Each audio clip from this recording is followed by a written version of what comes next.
नमस्कार. आज आपण बोलणार आहोत भारतातल्या गर्भपाताच्या कायद्याबद्दल.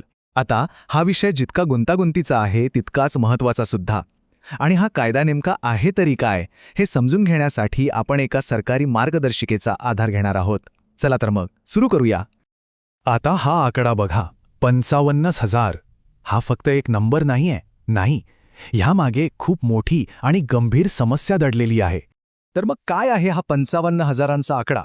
बघा, जागतिक आरोग्य संघटनेने 1997 मध्ये एक आकडेवारी दिली होती. त्यानुसार जगभरात दररोज 55,000 असुरक्षित गर्भपात व्हायचे. आणि सगळ्यात धक्कादायक गोष्ट काय होती माहितीये?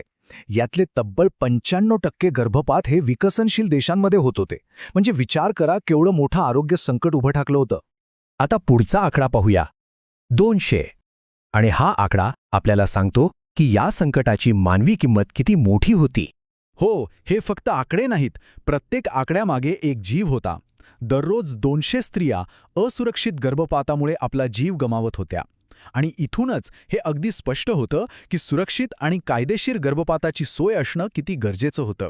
बरं, मग या इतक्या गंभीर समस्येवर भारताने काय उपाययोजना केली, कोणता कायदेशीर मार्ग स्वीकारला, हेच आपण आता या मार्गदर्शिकेच्या आधारे समजून घेणार आहोत.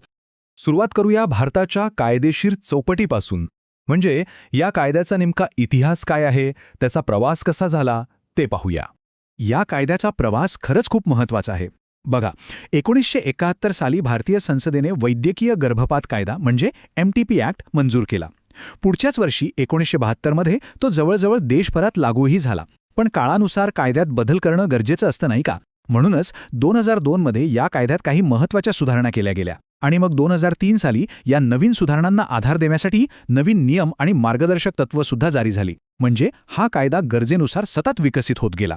ओके, तर कायदा तर आला, पण त्याचे नियम काय आहेत? म्हणजे गर्भपाताची परवानगी कोणाला आहे, केव्हा आहे आणि कशी आहे, हे आता समजून घेऊया.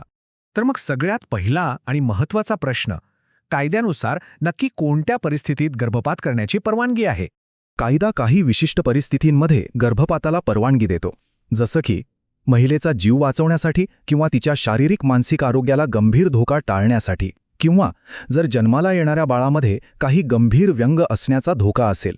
इतकंच नाही, तर जर गर्भधारणा बलात्कारासारख्या घटनेमुळे झाली असेल किंवा विवाहित स्त्रीच्या बाबतीत गर्भनिरोधक साधन अयशस्वी ठरलं असेल, तर अशा परिस्थितीतही गर्भपात करता येतो.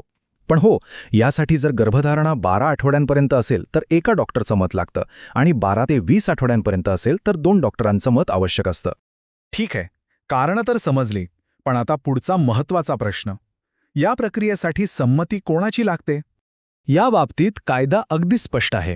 जर स्त्री सज्ञान असेल, म्हणजे तिचं वय 18 वर्षांपेक्षा जास्त असेल, तर फक्त आणि फक्त तिची स्वतःची संमती पुरेशी असते.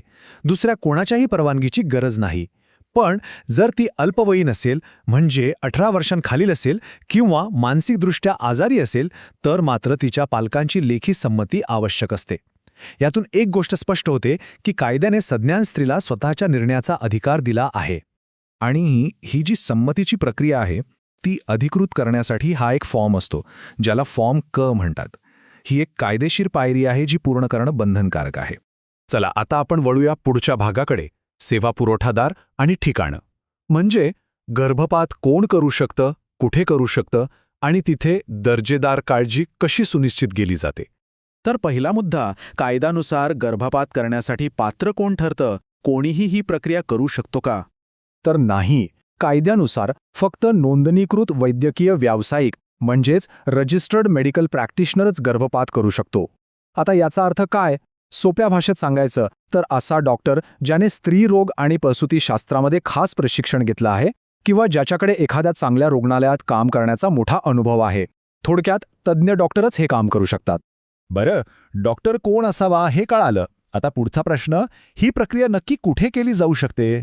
यासाठी कायदा 2 प्रकारच्या जागांना परवानगी देतो. एक म्हणजे सरकारने स्थापन केलेलं किंवा चालवलेलं रुग्णालय, आणि दुसरं म्हणजे सरकारने मान्यता दिलेलं एखादं खासगी केंद्र. पण सगळ्यात महत्त्वाची गोष्ट ही आहे की कोणतंही केंद्र असो, सरकारी किंवा खासगी, तिथे निर्जंतुकीकरण, शस्त्रक्रिया आणि आपत्कालीन परिस्थितीसाठी लागणारी सगळी उपकरणं असणं बंधनकारक आहे. सुरक्षिततेच्या बाबतीत कोणतीही तडजोड नाही.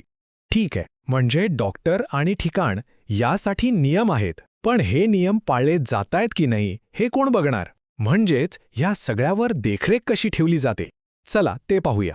यासाठी 2002च्या दुरुस्तीमध्ये एक खूप मोठा बदल करण्यात आला. आधी हे अधिकार राज्य पातळीवर होते, पण आता ते विकेंद्रित करून जिल्हा पातळीवरच्या समित्यांकडे देण्यात आले. ह्या समित्या गर्भपात केंद्रांना मान्यता देण्याचं आणि त्यांच्या कामावर देखरेख ठेवण्याचं काम करतात. आणि ह्या समित्यांमध्ये वैद्यकीय तज्ज्ञांसोबतच सामाजिक संस्थांचे प्रतिनिधीही असतात. त्यामुळे स्थानिक पातळीवर अधिक चांगली देखरेख होते. आता एखाद्या क्लिनिकला ही मान्यता मिळवायची असेल तर त्याची प्रक्रिया काय आहे? तर बघा, सगळ्यात आधी ते केंद्र समितीकडे फॉर्म अ भरून अर्ज करतं. त्यानंतर जिल्ह्याचे मुख्य वैद्यकीय अधिकारी स्वतः त्या केंद्राची पाहणी करतात, सगळं तपासतात आणि एकदा का खात्री झाली की सगळे नियम पाळले गेले आहेत, मग समिती त्या केंद्राला फॉर्म ब नावाचं मान्यता प्रमाणपत्र देते.